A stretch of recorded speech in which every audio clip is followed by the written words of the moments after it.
Hi guys, நீங்கள் உங்களோட bakery shop பிஸ்னஸை எளிமையாக்க விரும்புகிறீங்களா?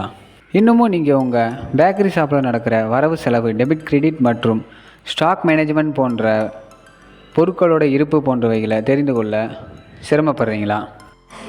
இன்னும் சில பேர் என்ன பண்ணுவாங்கன்னா, இதுக்காகவே செப்பரேட் ஸ்டாஃபை அப்பாயின்மெண்ட் பண்ணி அவங்கக்கிட்டேருந்து ரிப்போர்ட் வரலன்னு கவலைப்படுறீங்களா? உங்களுக்காக தான் நாங்கள் கொண்டு வந்திருக்கோம் பில்லிங் சாஃப்ட்வேர். இந்த பில்லிங் சாஃப்ட்வேர் மூலயமா உங்களோட கடைகளில் நடக்கிற வரவு செலவு மற்றும் ஸ்டாக் மேனேஜ்மெண்ட், பொருட்களோட இருப்பு போன்றவைகளை நீங்கள் உங்களோட வாட்ஸ்அப் மெசேஜ் மூலியமாகவே தெரிஞ்சுக்கலாம். உங்களோட பேக்கரி ஷாப் பிஸ்னஸ் வளர்ச்சிக்கு இப்போது தொடர்பு கொள்ளுங்கள் ராமாயி டெக் சொல்யூஷன்ஸ்.